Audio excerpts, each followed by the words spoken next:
the Jeep started rolling, and I didn't see anything, and I saw a shadow. That's all I saw. The face of a woman in distress, her husband attacked by an apparent stranger. Just some unknown person in the woods who shot him for no apparent reason. And I called, I ran, I didn't know what else to do. Wife Chasey Pointer appears distressed, but to those who know her, Chasey's a crocodile tears. My first reaction in my head was, she killed him, didn't she? Had Chasey Pointer murdered her husband Robert? How would detectives prove their case? What was the evidence which would uncover a killer's mistake?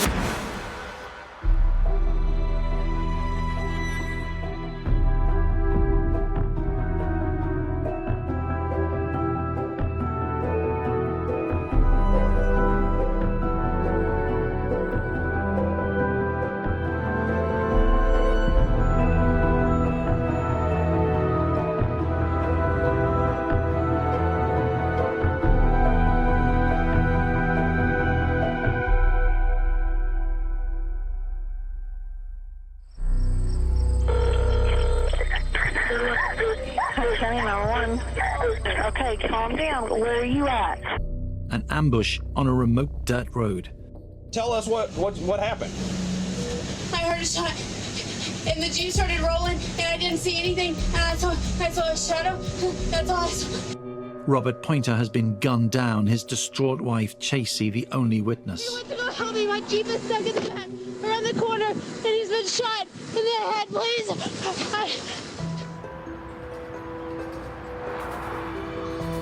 Roy City Police Department got a phone call around 10:45, 10:47 p.m. It's a Friday night.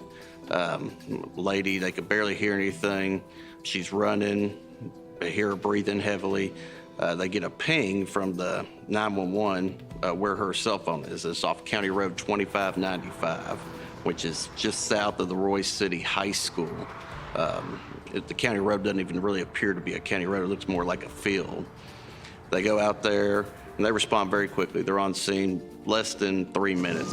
Miss Pointer. Yeah. You okay? Yeah. Okay. I can't see his face. Right. Jeff Kovach, the assistant district attorney for Hunt County, would work hand in hand with police on the investigation that followed.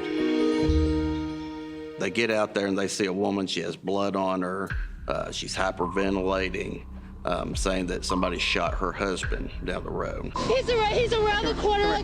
Once they got there, they immediately made contact with her, and their body cameras were rolling. Robert Pointer. Robert Pointer? Yes, he's a firefighter. Just breathe for me. That's why it's blood on me. Body cameras are used to record everything as it is. Chasey, do you mind if I take some pictures of you real quick? It removes interpretation. It removes, I forgot I said this, or I didn't say this, I said that. So it's a silent witness that's always credible. The recordings would become an essential part of the detectives' hunt for a killer. As one officer interviewed the frantic woman, another, loaded gun in hand, went cautiously in search of the victim. Probably half a mile down the road around a bend that's heavily wooded, Robert Pointer was sitting there in Chasey Pointer's Jeep with a shotgun blast to the head. Officers quickly noted the peculiarities of the scene. An all-terrain vehicle, apparently stranded in the mud. A dead man in the driver's seat with a single gunshot wound to his head. No immediate signs of a struggle. Was this a random tragedy or a targeted attack? Stricken wife Chasey Pointer, now suddenly a widow, told officers that the victim was a first responder like them, part of a brotherhood of dedicated public servants. Bob Pointer, otherwise known as Captain Robert Pointer, is a well-respected firefighter in University Park, which is a suburb of Dallas, Texas. Bob joined the fire department when he was just 28 years old, and he went on to have quite a distinguished career. He was, I would say, a true firefighter's firefighter. I mean, he loved doing that, and he had zero fear of doing it. And but he was very smart. He was always calm. He never get worked up, he's never raised his voice. He just knew exactly what he was doing at all times. In the town of Royce City, Texas, Captain Robert Pointer's quiet heroism was well known. Fellow firefighter Mark McAdams remembers the last blaze they ever fought together. It was a 6-alarm fire, the biggest fire in our city's history. And there was a little girl, I don't know how old she was, 5 or 6, little blonde-headed girl. She was scared and she was crying. And Bob noticed.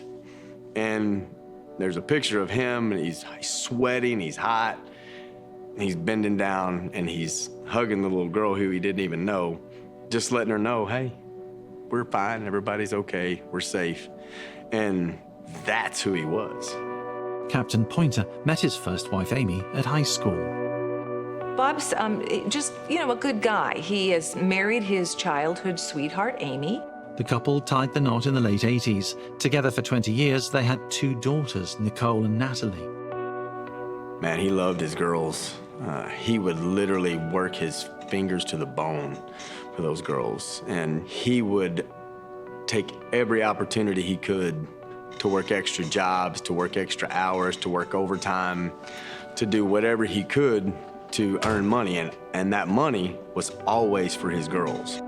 His girls also included the toddler daughter of wife number 2, Chasey. As the only witness to his shooting, what could Chasey tell investigators? We've been having problems, and I was coming to beat him at the Jack in the Box so we could talk. Uh-huh. We used to stop and get tacos at Jack in the Box when he'd come home late from work. When I went off the road, that's when I called him, and I said, I need you to come help me. And he said, where are you? And I told him, I said, I'm on the dirt road. That's all I know. I don't know the numbers. And so... The body cam footage is quite powerful.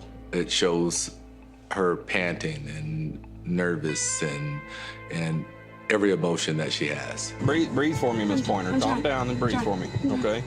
I got some questions. I'm trying to fill in some holes, okay? Okay. Have you ever been out here before? No. I've never been out here before. Only tonight, right now? Yes. She claims that her truck got stuck in the mud and that her husband came out to rescue her. Hours later, in a police station interview room, Chasey would explain to detectives that the couple had arranged to meet at a local fast food restaurant. On the way, she had taken a wrong turn onto an unmaintained track. Her Jeep stuck in the mud. She called her husband for help. Bob immediately rushed to his young wife's aid. His truck can't make it all the way down because he doesn't have a 4-wheel drive vehicle. So he stops about halfway from the main road, and she meets him there, and she walks him back to her Jeep, and he gets in the Jeep. And all of a sudden, out of nowhere, this guy comes out with a gun and shoots him. A post-mortem would later find that Bob had received a single gunshot wound at point-blank range. The wadding was still in the temple of the side of his head. And I didn't see anything, and I saw a shadow. That's all I saw. And when I walked up to him, I yelled his name, and I just felt something on me. And I had my phone in my back pocket, and I ran. I didn't know what else to do. Already, officers were noticing things that didn't quite add up. Of course, that didn't make sense to the police department because they hadn't had a murder at that time in 12 years, and there's not just random people out in the woods killing people here in Royce City. Let me ask you this, okay? And I need to be honest with me, okay? Were you out here with anyone else other than... No, I was out here by myself. It isn't adding up to cops, so they take Chasey in for questioning. Detectives had a hunch that Bob's widow knew more than she was letting on. But what? So she knew that this damsel in distress tactic, that this would, cause some distress in him, and that she would be able to lure him to wherever she needed him to be to get the job done.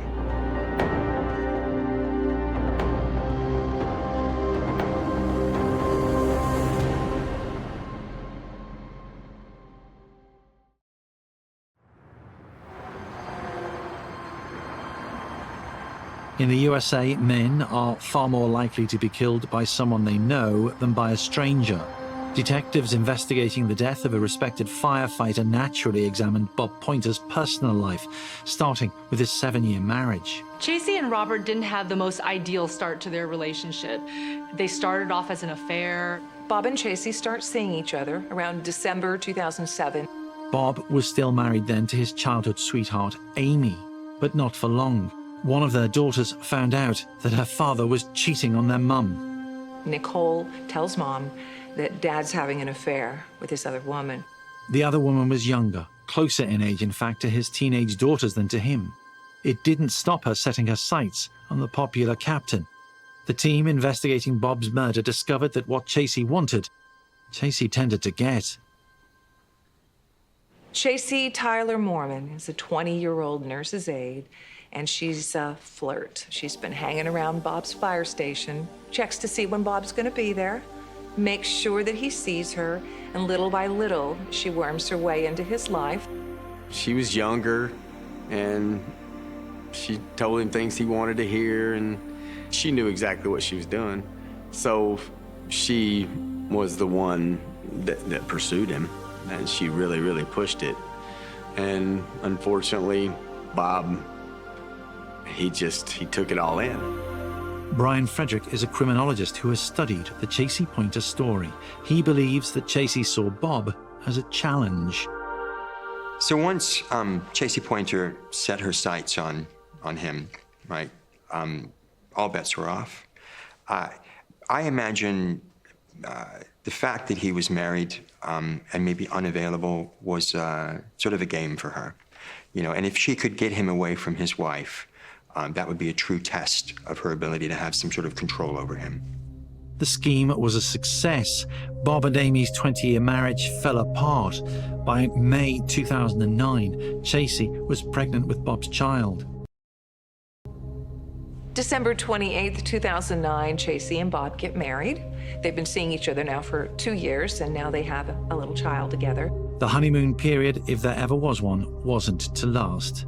Bob's workmates would later reveal to investigators that they witnessed firsthand how volatile the newlyweds' relationship could be. She had real bad mood swings. She would come sometimes and she would be smiling, and then the next thing you know, they would be in the office and she'd be screaming at him. Chasey also proved to be a drain on the family finances. She was a very manipulative person, a very materialistic person. I mean, when you looked at her text messages with Robert, it was one big purchase or vacation to the next. That's how she seemed to live. It was like, what's my next big purchase? What's my next vacation? That's kind of how she lives. Rapidly building an intriguing picture of a roller coaster romance, detectives discovered that by 2012, the relationship was already heading for stormy waters. About 3 years into this marriage, Chasey and Bob are not getting along so well. They're fighting.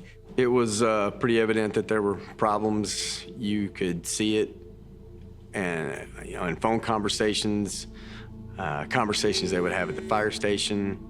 She was sometimes really loud, and she would call him every name in the book when they would get into arguments about stuff.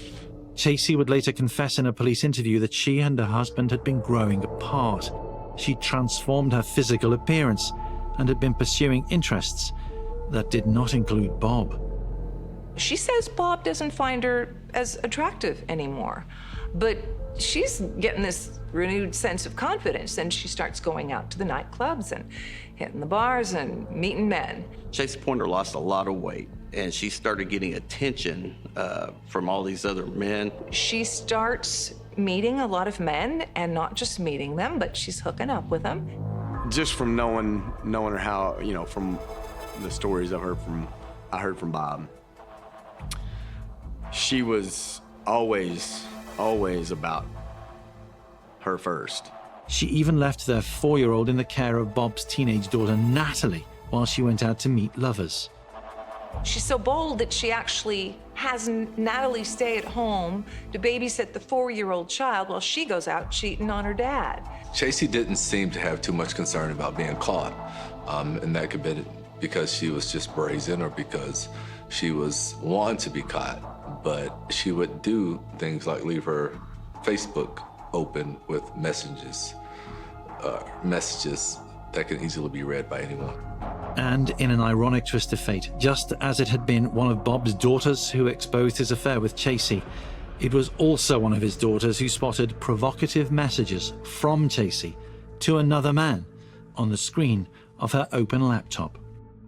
So she goes to her dad and she tells her dad, you know, Chasey's cheating on you. And she shows the evidence. Bob confessed to his closest colleague that the news had left him devastated, but that he wasn't willing just yet to call time on the relationship. He had gone through a divorce before, and he did not want to go through that again. And it was all because of his daughter. You know, he did not want to hurt her that way, and he expressed that to me a lot. He says to Chasey, let's try to patch things up. He did not want to leave that baby girl of his.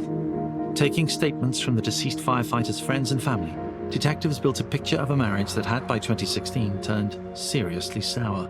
But neither Bob nor Chasey was ready to end it. Did they have the same motives for sticking with their faltering relationship? In late summer, Bob suggested a make-or-break family holiday.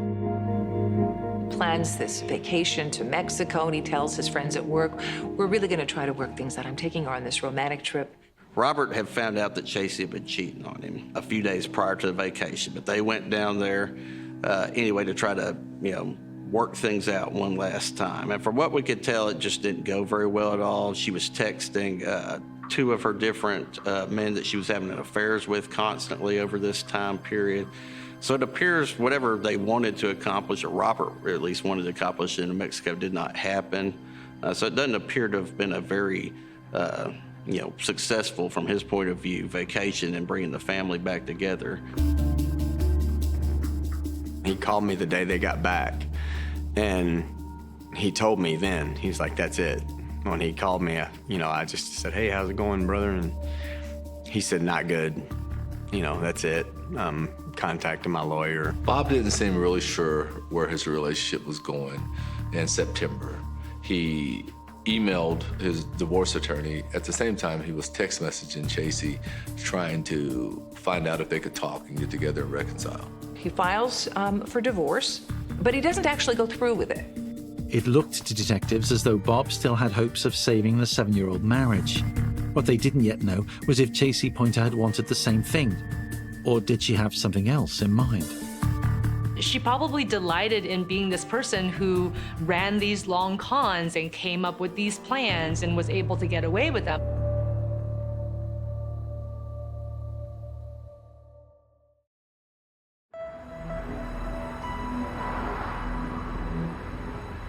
On September 8, 2016, Bob Pointer sent his divorce attorney a decisive message. I'm thinking of a surprise attack, he said. I want to sell the house and take full custody of our daughter. 36 hours later, the firefighter was dead. Combing the couple's electronic devices after the murder, investigators found the note to his lawyer and began to form a theory. We believe that she read the message he had sent to his attorney. When he told her that he was going to get a lawyer and file for divorce, he was dead the next day. And so she knew that she was fixing to lose everything. But it was when they began to search Chasey's phone that things became really interesting for detectives. If you look at the text messages we got from her cell phone, she was having multiple affairs. There were 4 different affairs that had gone on that we know of within the last 12 months. Dr. Frederick recognizes one trait of potential killers that Chasey Pointer was showing in abundance. Psychopaths are known for being sexually promiscuous. And, it's probably not a requirement that they be attractive, right? But she did have sort of this femininity about her that she most likely used to her advantage quite successfully. Not only was she cheating, the messages suggested to cops that Chasey was manipulating her lovers, telling each of them that she wanted Bob out of her life. She was running this con on multiple men, almost in an indiscriminate way, kind of like just throwing anything at the wall and seeing what would stick. Charm, lies, manipulation, these are all characteristics of a psychopath. She talks about wanting him dead in multiple of these text messages to all these different men. Now, most of the men didn't take the bait. You know, they told her, leave him, call the police. The normal reactions that most people would have if that were true. In a series of almost 10,000 text messages extracted by digital experts, Chasey offered her lovers a reason to help her escape her marriage. Chasey starts complaining that Bob is taking testosterone and steroids, she says, because he's treating a low testosterone problem, and she says it's making him angry and abusive. It is very interesting that Chasey was already pinning these behaviors on Robert. It's almost as if she was already building a case against why he was a horrible person and why she had to do away with him. Chasey Pointer used this sort of damsel in distress tactic when she had all these lovers, and she let them all know that her husband was being abusive. It was a new angle for investigators. Was there any truth in Chasey's claims? And if so, was this a potential motive for murder? They questioned those who knew him best. Bob's grown daughter, Natalie, she's 16 at the time, moves in with them, and she lives there for about 6 months. And she says she never, in that time that she lived with them, ever saw any evidence at all of any abuse. Chasey claimed that Robert was abusive towards her, and we found no evidence of that. We talked with his ex-wife and said Robert was a big old teddy bear. She did not act like a battered woman in any way that we could find. There was never any phone calls to police. None of her friends got up on the witness stand and testified to that. People who were friends testified the opposite, that Chasey was the dominant person in this relationship. Cops suspected it was all a fiction designed to entrap her lovers, to let them all know she was being abused so that a knight in shining armor might come to her rescue. She had so many of them that she was bound to find one that was so wrapped up in her story and who he thought she was, that he might have seen it as an opportunity to save the person who he admired. I mean, this is a Machiavellian trait, right? Cunning, manipulative, and unscrupulous. On the morning after the murder, detectives felt they had identified the man willing to be Chasey's stooge. On her phone search history, a link to a photo on the Facebook page of a man called Michael Garza, accessed on the day of her husband's death. Confronted with his name, Chasey's story changed. And now she finally admits she knows who this shooter was. It was Michael Garza. It was her boyfriend. You shot Robert. Can you say that louder for me, please? She admitted to her affair with Michael Garza, admitted that they had had sex the day of the murder, and said, I don't know, maybe he did this. At first, she insisted she had not known that Garza would be lurking in the shadows alongside the dirt road that night. But within minutes, her version of events shifted again. The relationship had begun a couple of months earlier, and Michael had fallen hard. This is what investigators uncover. Michael is just, he's bananas over her. He is madly in love with Chasey. Garza seemed to be quickly enamored with her and soon began saying he'd do anything for her or anything that she wanted him to do. Chasey has been, she's been making the rounds with the guys, and she has been planning this story, and anyone who will listen, that her husband Bob is abusive and he has these horrible anger issues. Michael Garza is the one who took the bait, so I think she was kind of baiting all of these men to see who would tell her what she wanted to hear, and then she finally found that in Michael Garza. But murder, Chasey told her interrogators, had never been the plan.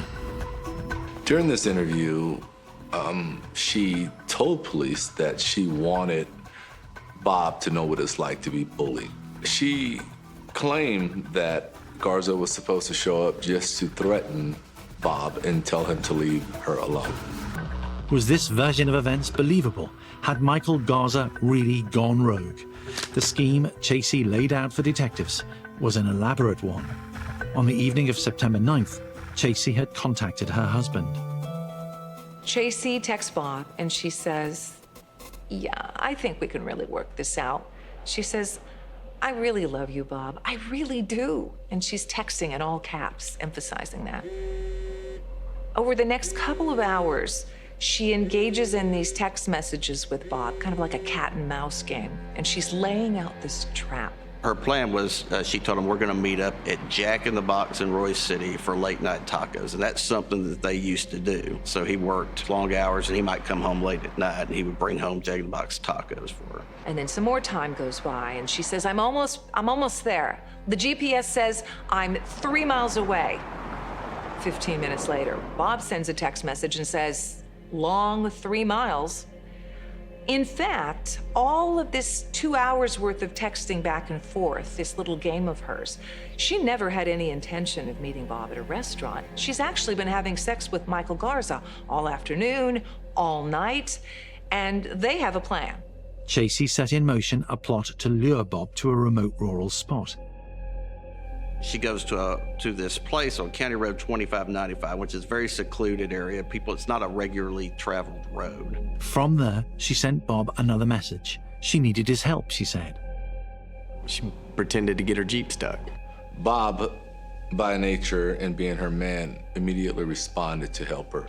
Well, Bob's first responder instincts kick in right away, and he jumps in his truck and he heads out to rescue his damsel in distress. It was a decision that cost Bob his life, but one that did not surprise those who loved him. I had no idea that he was going out there. And he wouldn't tell anybody, that he was doing that. He would just do it. I'm going to help. That's just how he was. When he reached the dirt road, Bob found Chasey waiting at the turnoff. She told him the Jeep was a little way down the track. At this point, Chasey would tell detectives Garza was meant to confront her husband, perhaps rough him up, but nothing more. This was all Michael Garza's idea. I didn't even know he had a gun. But then she admitted to a plan of what they were going to do after the fact, which was going to be to burn the truck that he was in. Whatever Chasey had intended, the outcome for Bob Pointer was a sudden and brutal death. She met him there. She walked back to the road and she walked him down that road, hand in hand. After he sat in the vehicle, he was immediately shot in the head with a shotgun at close range. Had Chasey known what was coming? Had she planned the whole thing? Or was she as shocked and devastated as she appeared to be? Police don't believe Chasey's story. It just isn't adding up. They know she's involved. Chasey is arrested and charged with conspiracy to commit murder. But could they prove it? The only person who could help answer that question was Michael Garza. He was, at first, nowhere to be found. They issue a warrant for Michael Garza, but he's gone. He's already hit the road. But you can see from cell phone records him rapidly leaving the area.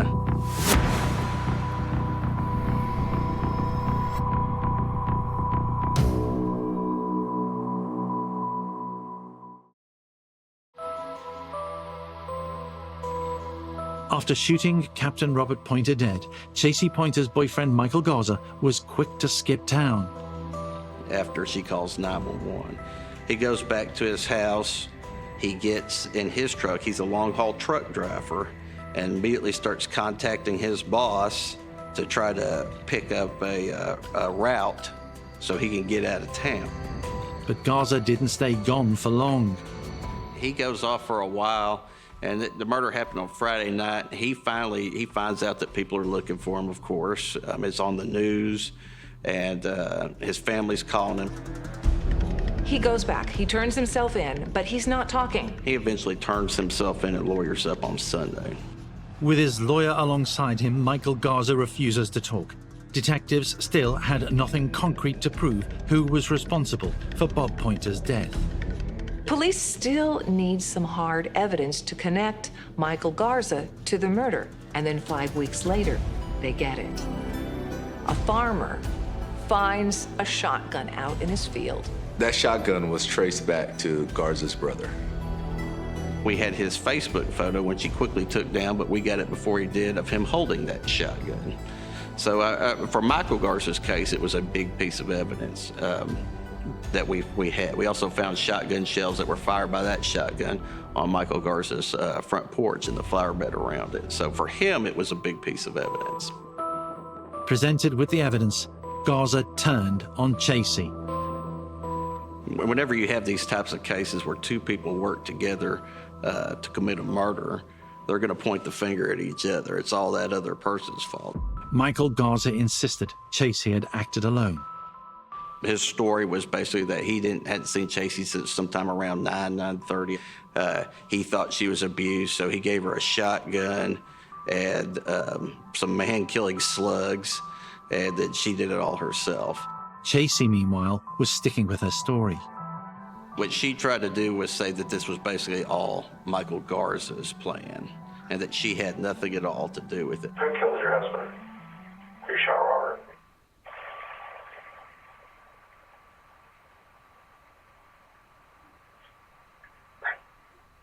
Can you say that louder for me, please? She was trying to do what she always did, which is save her own skin. And it's not a surprise to me that she would say and do anything to try to keep herself from going to prison for the rest of her life. With no confession from either suspect, prosecutors would have to try to persuade a jury at trial that Chasey Pointer and Michael Garza were both guilty of murder. They needed to establish a motive. If Chasey had wanted out of her marriage to Bob, why simply not divorce him? Investigators found the answer. It lay in the couple's financial arrangements. I believe that it was totally about the money. Robert Pointer made very good money. He made over $100,000 a year as a captain with the University Park Fire Department. He worked a lot of overtime. He bought her a lot of nice things, let her redo the houses like she wanted, bought her a Jeep. She wanted to get breast enhancements. So she became accustomed to that lifestyle that he could provide for her. Perhaps Bob suspected that this lifestyle was part of what made him attractive to Chasey. When they married, he asked her to sign a prenup. And it gives you the indication that perhaps Robert didn't fully trust Chasey. After all, he didn't really know her very well at the time that they were getting married. And perhaps he just wanted to safeguard his assets in case she wasn't very sincere about her actual love for him. The prenup stated that Chasey would not be entitled to Bob's money if they ever divorced. Instead, it would be split between Bob's 3 daughters, 2 from his first marriage and 1, his youngest, with Chasey. On the other hand, Bob's death would leave Chasey sitting pretty. Police find there was a life insurance policy, a $680,000 life insurance policy that Bob had. And Chasey had talked him into changing it so that instead of his daughters, she would be the primary beneficiary. Now, if Robert Pointer died, that prenuptial agreement doesn't come into play. And she was the beneficiary of his life insurance policy, which was worth over $600,000. She would have got a pension on top of that, a survivor benefit pension, all the assets. I mean, it was worth, probably close to $1 million in total assets that she would have got. Armed with a motive, the Hunt County DA's office brought new charges against their primary suspect. Chasey's charge actually has now been upgraded to capital murder. She's accused of conspiring with Michael Garza to kill her husband in order to get that money. Garza was the first to face the jury. I felt it was a good case against Michael Garza, but I didn't think it was a slam dunk. Now, Michael Garza had actually taken the stand in his own defense during his trial, and he actually tried to put the blame on Chasey. Garza told the court that he couldn't have murdered Robert Pointer because he was tending to a sick animal on the family farm. He repeated his claim that he had simply supplied the weapon and it was Chasey who'd pulled the trigger. Would the jury buy it? Prosecutors had evidence of the trucker's willingness to go to extreme lengths for his lover. I knew that we needed the right jury to convict him, and luckily we did. On July 20, 2018, Michael Garza was found guilty of murder and sentenced to 99 years in prison. It was Chasey Pointer's turn to stand in the dock. I felt much stronger about that case. We had her at the scene of the crime. We had her text messages. where they're talking about getting rid of Robert Pointer. And then we had her statement to law enforcement. Chasey continued to deny murder and to point the finger at Michael Garza. The plan was all his, she claimed. He had taken the initiative after hearing of her abuse at the hands of Bob Pointer. Once again, witnesses were all too willing to contradict her claims. We had a big gallery out there. All of Robert's family was there. A lot of people from the University Park Fire Department was there. And several of them testified in the trial to talk about the relationship between Chasey and Robert that they had observed. A forensic expert took the stand to talk about crime scene evidence. He told the court that Chasey had blood spatter all over her neck, legs, and arms. She claimed she got it when she jumped into the Jeep to check on Robert. But the pattern of blood did not match up. It looked as though she had been very close to Bob in the moment he was shot. It was another claim that just didn't stack up, and the jury was not fooled. Her story was bad. It was not well rehearsed. I mean, her defense attorneys were kind of leading her to say certain things that clearly weren't true because other evidence contradicted what she said. But when you look at the text messages, it's pretty clear that she was the one who initiated this, that she wanted it to happen, and she wanted it to happen quick. Chasey had not anticipated the weight of digital evidence that would stack up against her. It's a lot easier to manipulate a man you're having sex with than law enforcement and people who can go look at all of your text messages. Chasey was found guilty and sentenced to life in prison. Her earliest chance at parole would be the year 2046. At that time, she'll be almost 60 years old. For detectives and prosecutors, it was a good verdict. I believe she was the most culpable person here. Michael Garza was the person she found to do this, but she was the driving force behind this murder. I would have been completely happy with the death penalty for both of them. They didn't give him that option of life. So, my head was, it would have been fine with me if they got that too. The investigation into Bob Pointer's murder had exposed Chasey's multiple affairs and a plot to cash in on his insurance policy.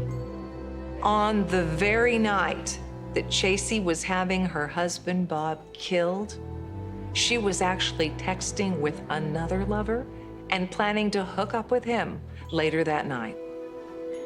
This was just a classic tale of, sex, lies, and greed. What's going on? My husband, he went to go help me. My Jeep is stuck in the back around the corner, and he's been shot. I knew as soon as he told me that she had something to do with it. And I saw a shadow.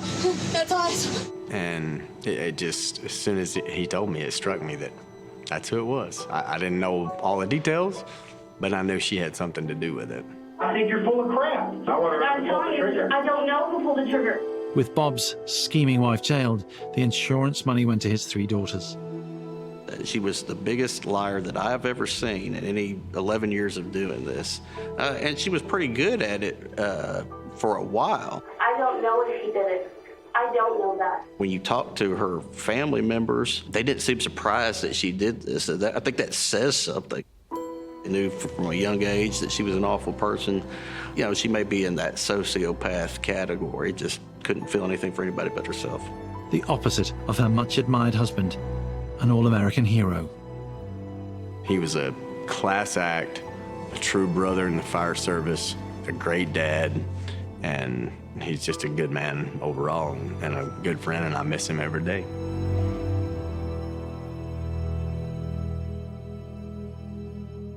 Captain Bob Pointer's send-off revealed how his death had struck at the core of this tight community on the edge of Dallas.